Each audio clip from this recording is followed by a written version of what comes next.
Elara's POV. Nasilaw ako sa liwanag na tumama sa aking mukha. Hinarang ko ang isang kamay dahil sa sobrang liwanag, ngunit napangiti ako na mapagtanto na isa tong senyales na nakalabas na kami ng gubad. "You're so heavy," naiinis niyang sabi sa akin matapos akong bumaba mula sa kanyang likod. Hindi ko siya pinansin dahil nilibot kong aking mga mata sa paligid. Napangiti at napangangako na makita ang kakaibang gusali sa hindi kalayuan. Ngayon lamang ako nakakita ng mga ganoon. Drawing lang sa mga librong nakikita kong gusali, sobrang kakaiba pala yun kapag sa totoo mo na nakikita. Ang lalaki tapos iba-iba ang itsura. Kung meron sana kaming telebisyon sa kubo, baka magkaroon ako ng ideya kung ano ang mga itsura nila kaso wala naman kaming kuryente doon. Ilaw sa gasera lamang ang nagsisilbing liwanag sa aming madilim na gabi. Napangiti ulit ako at lumanghap ng hangin dahil sa wakas, malayo na ako mula sa gubad. "Nandito na pala kayo, Senyorito Nicolay. Kamusta po ang pagkahunting ninyo?" Magalang na tanong ng boses. Napatingin ako kung sino nagmamay-ari ng boses na yon at nakita ko ang may edad na lalaking papalapit sa aming kinaroroonan. Senyorito Nicolay pala ang tawag nila sa lalaking tumulong sa akin. Wala naman sigurong masama kung Senyorito Nicolay din ang itatawag ko sa kanya. "Okay lang naman po, Manong Tirio. Madami ako nahuli pero iniwanan ko lang sa gubad." Sagot niya na makalapit na ang matanda. "Aalis na po ba tayo, senyorito? Inahanap na po kayo sa mansyon." Wika pa na matanda. "Pakisabi kay Mommy pabalik na tayo." Sagot niya sa kausap. "May kasama po pala kayo, senyorito. Isasama po ba natin siya sa mansyon?" "Oh, I almost forgot. Hindi po, Manong Tirio. Iiwan na natin siya dito." Wika niya sa kausap dahilan para mapahawak ako sa kanyang kamay. "Sasama po ako sa inyo. Hindi ko po alam saan ako pupunta." Maluha-luha akong pakiusap. Napayaayos siya ng mukha at naiinis na napatitig sa akin. "I am not your hero, miss. God, I don't even know your name." Namamroblema niyang sabi nang bigla ulit umalingaw-ngaw ang boses ni Itay na tinitawag ang aking pangalan. "Elara!" Sigaw niya habang tanaw na tanaw namin sa hindi kalayuan na kakalabas lang ng gubat. Umukit ulit sa aking mukha ang takot. "Please, isama niyo po ako. Ayoko pong makuha ulit ni Itay." Nanginginig sa takot kong pakiusap dahil papalapit na si Itay sa amin. May dalatong itak na nakasuot sa kanyang tagiliran. Ang buong akala ko nakatakas na ako, pero nasundan pala kami ni Itay. "Fuck! I'm in trouble. Get in the car, hurry!" Sigaw niya sa akin, ngunit di ko yun maintindihan. Butit na alala ko mga drawings na pinag-aralan ko nung bata pa ako. Alam ko kung anong car. Sasakyan yon sa Tagalog. Napansin nata ni Manong na naguguluhan ako sa mga sinasabi ng kanyang senyorito Nicolay, kaya tinulungan niya akong makapasok ng sasakyan. Mabuti na lang pinagbuksan niya ako dahil hindi ko alam kung paano buksan ang pinto noon. Na makapasok kaming lahat, agad nang pinaharurot ni Manong ang sasakyan. Napasigaw pa ako dahil unang beses kong makasakay doon. Natatakot ako kasi sobrang bilis ng patakbo. Kalabaw lang kasi ang nasasakyan ko noon pa man. Hindi mabilis at kailangan mo pang paluin sa puwet para lumakad. "Elara, huwag mo kaming iwanan ng iyong inay." Sigaw ni Itay habang tinatanaw kami papalayo. Napatingin ako sa likod at sunod-sunod na napaluha ang aking mga mata. Kitang-kita ko kung paanong napaluhod si Itay sa kalsada habang tinatanaw kami na palayo ng palayo sa kanyang kinaroroonan. Napahagulhol ako sa nasaksihan. Ang bigat-bigat para sa akin na iwan sila, ngunit kailangan kong maging matatag. Babalikan ko sila kapag maayos ng lahat. Kailangan kong mahanap ang aking tunay na mga magulang, kaya kailangan kong lakasan ang aking loob. Itong tissue, ipunas mo sa iyong mga luha. "Do I need to talk Tagalog all the time for you?" Naiinis niyang wika sa akin sabay abot ng kulay puting tissue daw ang tawag. Bigla tuloy akong namula dahil sa ginawa niya. "Salamat po, Senyorito Nicolay." Magalang kong wika nang sadya niya ay kinabigla. "Did I hear it right? Tinawag mo akong Senyorito Nicolay?" "Opo. Simula ngayon pagsisilbihan ko kayo, Senyorito. Kahit ano pang ipag-uutos niyo sa akin, susundin ko. Malaki ho ang utang na loob ko sa inyo. Kung wala kayo, baka nahuli ako ni Itay pabalik ng gubat." Seryoso kong pagkakasabi sa kanya na kasalukuyan katabi ni Manong sa unahan ng sasakyan. "God, I don't even know your name tapos gusto mong manilbihan sa akin?" Name? Pangalan po ba?" "Ako po si Elara." Pagpapakilala ko sa kanya. Surname. Napapahilot sa sentido niyang tanong habang si Manong abala sa pagmamaneho. Napaisip ako kung anong ibig sabihin ng surname sa Tagalog. Buti nilang naalala ko. Kaso, wala naman akong apelido. Wala po akong apelido, senyorito. Elara lang po ang pangalan ko. Seriously? May mga magulang ka, pero wala kang apelido? Wala po talaga, senyorito. Ani ako. Ilang beses ko nang tinanong sina itay at inay ko anong apelido namin. Ngunit ang sagot nila sa akin, wala raw kaming apelido. Nagalit pa nga sa akin kasi paulit-ulit ng tanong ko sa kanila. Ibig sabihin wala kang kakakilanlan? Do you have IDs and birth certificates? Tanong niya sa akin na hindi ko na maintindihan kung ano ang mga yon. I guess wala nga. Kasi paano ka naman magkakaroon kung wala kang apelido? Dagdag niya pa sa akin. Nanahimik na lang ako kasi hindi ko masyadong naiintindihan ang pinagsasabi niya. Halos bago sa aking pandinig ang mga salita na kanyang binibitawan. Niyakap ko ang aking bag na banig at napatingin sa labas ng bintana. Napapangiti ako dahil sa aking mga nakikita. Ganito pala kaganda sa labas ng kagubatan. Ang daming mga bahay, tapos ang gaganda pa. Marami ring mga tao na abala kung saan-saan. Buong buhay ko sina itay, inay at bebang lang ang mga tao na aking nakikita. Ngayon ang dami na.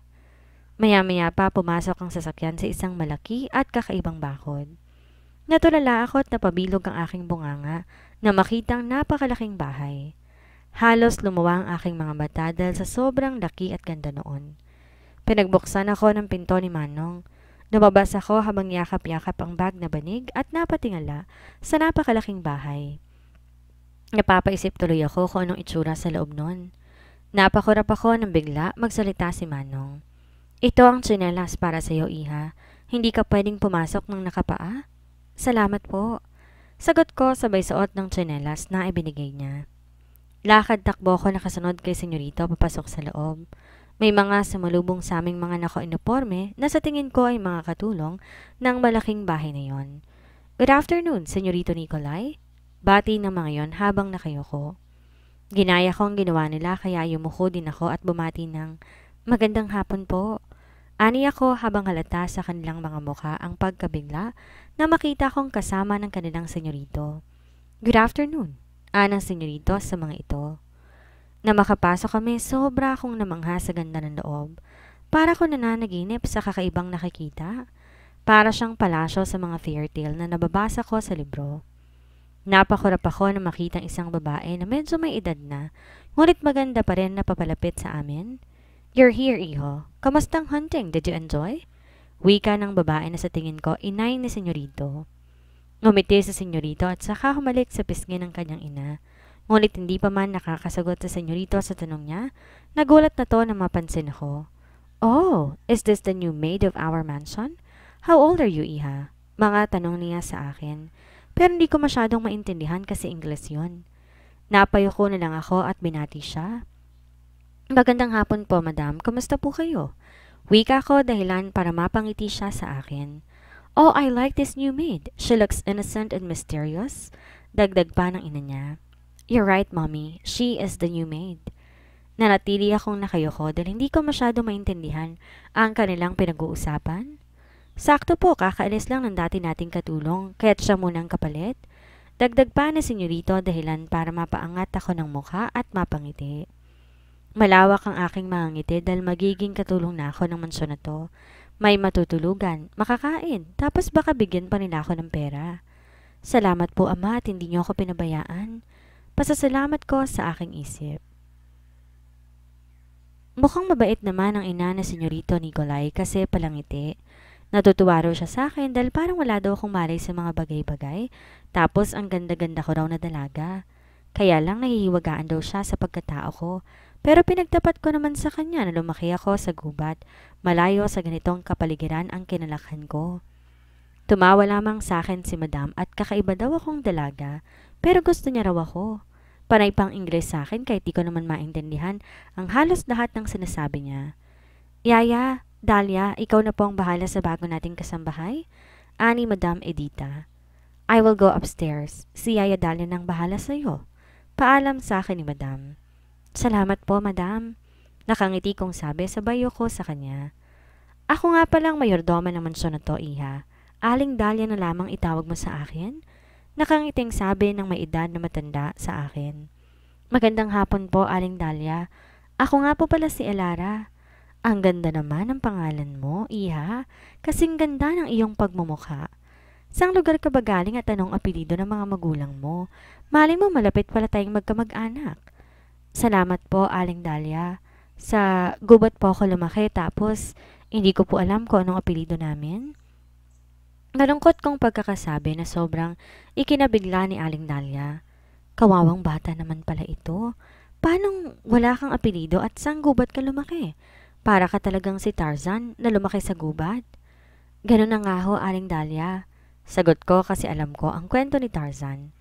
O siya, ihahatid na muna kita sa maid's quarter para naman makita mong iyong magiging kwarto. Mamaya na lang tayo mag-usap tungkol sa iyong buhay. Simula ngayon ha, dito ka na magbibihis at matutulog, Elara. Napakalaki ng mansyon kaya tigi-isa ng kwarto mga katulong dito. Huwag kang mag-alala dahil katabi mo naman ang kwarto ko. Saad ng mayordoma matapos naming makapasok ng maid's quarter. Namangha ako sa itsura ng aking magiging kwarto. Tapos ang laki. Yung bahay kubo namin kasing laki ng isang silid na ito. Mamaya bubuksan natin ang aircon para naman masarap ang tulog mo. Napaisip tuloy ako kung ano ang aircon. Paano sasarap ang tulog ko dahil sa aircon? Hindi mo rin alam kung anong aircon? Sa bagay, baka wala noon sa gubat. Nakikita mo ba yung nakadikit sa wall? Aircon ang tawag dyan. Mamaya, bubuksan natin para lumamig ang buong kwarto mo, Elara. Nakangiti niyang sabi sa akin. Nang mapansin na hindi ko alam kung ano nga ba ang aircon. Napangiti na lamang ako at napatango. Hindi ka lang pala misteryosa. Isa ka ring inosenteng bata. Dagdag pa ni Aling Dahlia. Iniwan na muna ako ni Aling Dahlia sa aking silid dahil may gagawin pa siya sa kusina. Bukas na bukas daw tuturuan niya ako kung paanong galawan dito sa loob ng mansyon. Nilagay ko ang aking bag na banig sa katre at saka naupo. Napangiti ako dahil sobrang lambot ng aking hinihigaan. Sa sahig na kahoy kami nakatulog sa kubo kaya matigas iyon at masakit sa katawan. Samantalang ang higaan ko dito'y sobrang lambot. Tumayo ako at saka tumalon-talon sa malambot na katre. Ang saya-saya ko pero maya-maya ay napaupo na lamang ako nang maalala sina Itay at Inay. Nangunila ako sa kanila. Kamusta na kaya sila sa gubat? Kumain na kaya sila? Babalikan ko sila kapag nahanap ko ng aking tunay na mga magulang. Hindi ako galit kina Inay at Itay dahil kinuha nila ako wala sa aking tunay na mga magulang.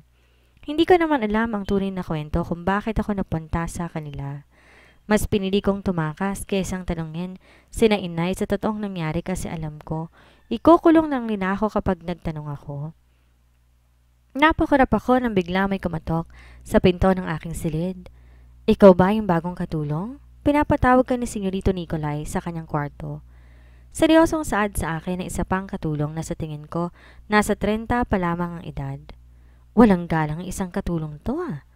Ako nga pala si Maria Clara pero hindi ako mahinhin. Isa akong babaeng wild at magaling sa kama. Pagpapakilala niya sa akin habang may nginunguya sa bunganga. Parang siga pala tong si Maria Clara at mukhang mapusok ang katawan. Matipid akong ngumiti at nakipagkamay sa kanya. Ako po pala si Elara. Oh, ang ganda ng name mo ah. Kasing ganda ng mukha mo, girl. Para kang Diyosa ng kagubatan. Huwag kang matakot sa akin dahil mabait ako. Sadyang ganito lang ako magsalita at gumalaw. Nga pala, yung hardinero ditong makisig kasintahan ko ha. Huwag mo na lang sabihin sa amo natin kung ayaw mong mapaalis kami dito sa mansyon. Napatango na lamang ako kahit medyo naguguluhan sa pinagsasabi niya. Makakaasa ka, Maria Clara? Good. Simula ngayon, magkaibigan na tayo. Sasama na kita sa kwarto ni Senyorito kasi masyadong malaki ang mansyon. Baka maligaw ka pa. Ani niya sa akin. Kakaiba ang katulong na to pero mukhang mabait naman siya. Habang papaakit ng hagdan, napapaisip ako kung bakit pinatawag ako ni Senyorito Nicolay. May nagawa ba akong mali para ipatawag niya? Tanong ko sa isip. Nandito na tayo, kumatok ka na lang. Bye-bye! Paalam niya sa akin. Biglang bumilis ang tibok ng aking puso habang nasa harapan ng pinto ni Senyorito Nicolay. Nanginginig ang aking kamay na kumatok. "Come in," ani Senyorito. Binuksan ko yon at yumuko na makapasok na ng kanyang silid. Pero bigla ako nanginig dahil sa sobrang lamig ng silid ni Senyorito. "Ano ba tong kwarto ni Senyorito? Bakit ang lamig-lamig? Ano bang meron dito?" "Are you okay?" Tanong niya kaya napangat ako ng tingin at nakita ko si Senyorito nakaupo sa isang sulok habang may hawak na alak. Ingles na naman yun kaya't napatango na lamang ako. "Ang lamig po pala ng silid ninyo, Senyorito. Marami po bang multo dito dahil ang lamig-lamig?" Garalgal kong sabi habang napapahaplos sa braso. "Tinatakot mo ba ako, Nani Elara? Walang multo dito." "Ay hindi po, Senyorito. Ang lamig po kasi kaya't mga multo ang una kong naisip kung bakit. Naka-on ang aircon sa kwarto ko, kaya malamig." "Aircon? Alam ko na. Yun yung sinabi ni Aling Dala na bubuksan niya sa aking silid mamaya. Kaya pala ang lamig-lamig dahil nakabukas yun. Ibang klase talaga ang buhay sa labas ng gubad. Madaming bagay na hindi ko alam na meron pala." "Lumapit ka sa akin, Nani Elara." "Po? Bakit po, Senyorito?" "Basta lumapit ka sa akin." Di ko alam kung bakit ako pinapalapit ni Senyorito sa kanya pero sinunod ko na lang. "Maupo ka sa sofa," utos niya sa akin. Naupo naman ako doon kasi yun ang kanyang pinag-uutos. Lahat ng ipag-uutos sa Senyorito Nicolay susundin ko kasi malaki ang utang na loob ko sa kanya. "Gagamutin ko ang mga suhod mo sa tuhod pati sa paa." Aniya sa akin dahilan para pagmulhan ako ng mga pisngi. "Po, wag na po, Senyorito. Ako na lang po ang gagamot ng sarili kong mga sugat. Hahanap po ako ng mga halamang gamot bukas sa likod ng mansyon." Pag-awat ko sa kanya. "Wag mo akong pipigilan. Sino bang amo sa atin? Lahat ng gusto kong gawin hindi ka pwedeng pumigil. Isa pa, I have medicines here. Ano bang halaman ang pinagsasabi mo dyan?" Naiinis niyang sabi sa akin, pero laking gulat ko nang bigla niya akong binuhat papunta sa lamesa. "Senyorito, masyado po ako mabigat para buhatin niyo." Pag-angal ko ngunit napaupo niya na ako sa lamesa. "Ayan, hindi ko na kailangan lumuhod sa seg para magamot ang mga sugat mo," ani Senyorito. Napatitig ako sa kanyang mukha at hindi na lang umimik. Hinayaan ko siya sa ginagawa pero napangawi ako sa sobrang sakit nang may inilagay siya sa aking mga sugat. Sobrang lapit na namin sa isa't isa. Amoy na amoy ko ang bango ni Senyorito. Nahiya tuloy ako sa aking sarili dahil parang ang baho-baho ko na. Napatitig ako sa kanyang mukha. Ang gwapo-gwapo na Senyorito. Tanging siya lamang ang nakita kong gwapo simula nung nakalabas ako ng gubat. Kakaiba kasi ang karisma na hatid niya. Ang lakas ng tibok ng dibdib ko dahil sa ginagawa para gamutin ang aking mga sugat. Para nagugustuhan ko na sa Senyorito Nicolay. Wika ko sa isip. "Salamat po, Senyorito. Katulong niyo po ako at hindi niyo na dapat ginagawa to sa akin. Nakakahiya po." "I told you. Gusto kitang gamutin at hindi ka po pwedeng umayaw." Sa lubong ang kilay niyang sabi. "Pasensya na po, Senyorito. Hindi na po mauulit. Lahat po ng gusto niyo pong gawin sa akin, hindi ko natatanggihan." Desidido kong sabi. "Are you sure? Lahat ng gusto ko, gagawin mo? What if halikan kita ngayon? Papayag ka ba?" Lalong bumilis ang kaba sa aking dibdib dahil sa sinabi ni Senyorito. Nakatitig pa siya sa akin habang sinasabi yon. Birhen pa ang aking mga labi at katawan kaya hindi maaaring aangkinin niya ako ng gano'n na lamang. "Hindi po maaari ang gusto ninyong mangyari, Senyorito. Kabilin-bilin ng inay, wag ako magpapahalik at magpapahawak ng katawan hanggat hindi pa ako kasal. 21st century na ngayon, kaya't pwede ka nang makipaghalikan sa nobyo mo kahit di pa kayo kasal. Isa pa, nagtatalik na magkasintahan ngayon kahit di pa kasal." Di na lamang ako umimik dahil hindi ko alam kung ano nga ba ang kanyang mga sinasabi.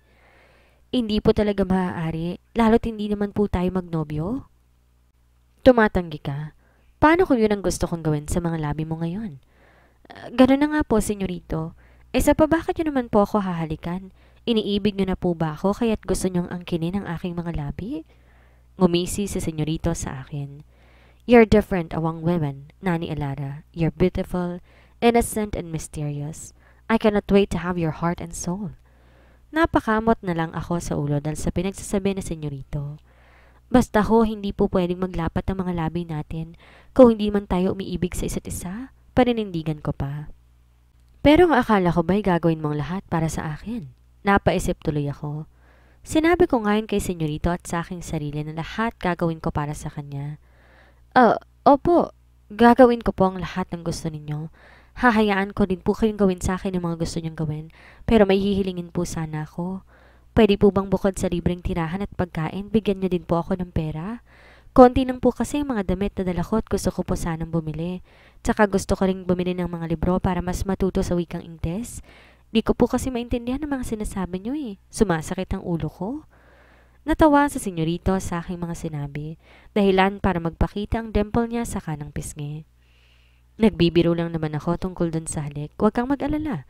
Sasahudan kita bilang katulong. Sasamahan din kitang bumili ng mga damit at libro sa linggo. Bo, sasamahan niyo po ako? Baka maabala ko pa po kayo, senyorito. Sina Aling Dalia at Maria Clara na lang pong ipapasama ko sa akin. Tumatanggi ka na naman. Gusto kitang samahan at hindi ka pwedeng tumanggi sa gusto kong gawin? Napatango na lang ako kasi parang nagagalit na si senyorito. We're done. Nagamot ko ng lahat ng mga sugat mo, dagdag pa niya.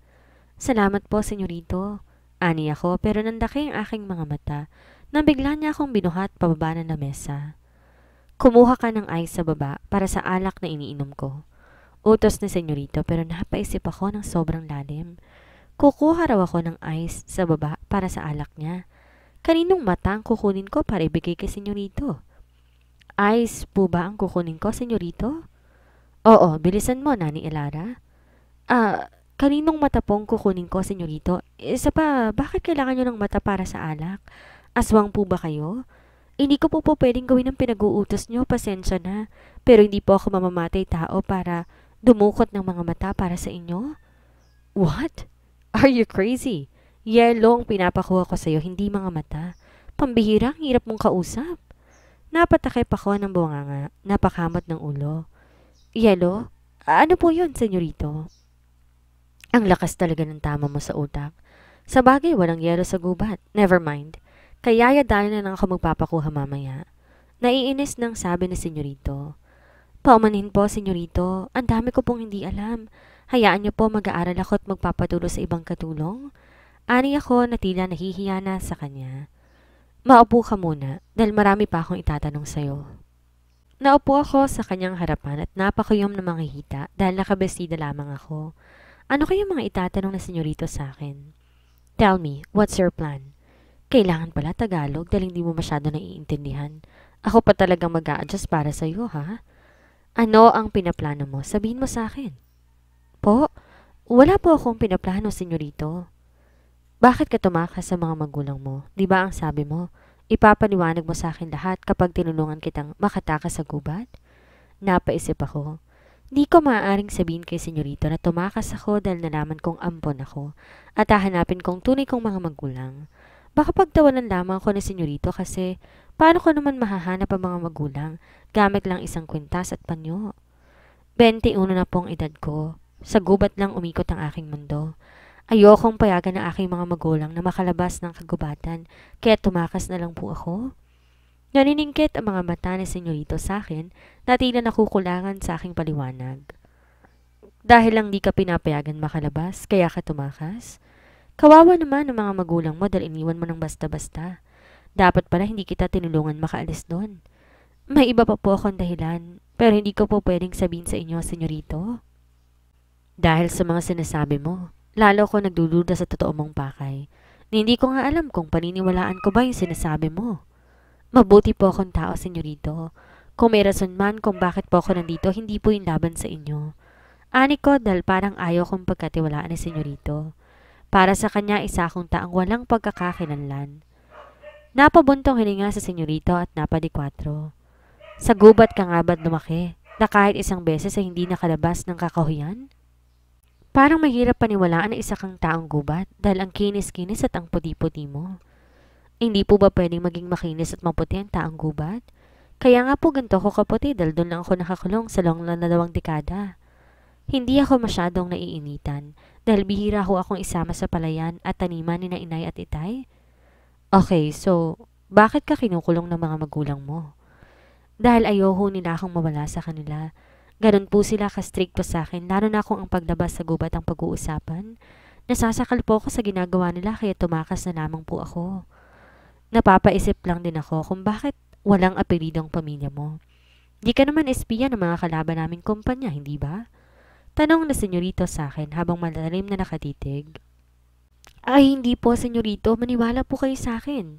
Ani ko nang bigla siyang tumabi sa aking kinaupuan. Nagdikit ang aming katawan ni senyorito. Nakaramdam tuloy ako ng kakaibang kiliti at lalong kiniyom ang aking mga binti. Hinawakan ni senyorito ang aking mukha at nilapit niya ang kanyang mukha. Grabe ang kabog ng dibdib ko dahil doon, para nang sasabog. Ang landi-landi pala na senyorito. Hahalikan niya ba ako? Napapikit na lang ako ng mga mata at hinihintay ang mga labi niya na dumikit sa mga labi ko. Wala na akong pakialam sa bili ni inay. Sobrang gwapo at bango na senyorito para tanggihan ko pa.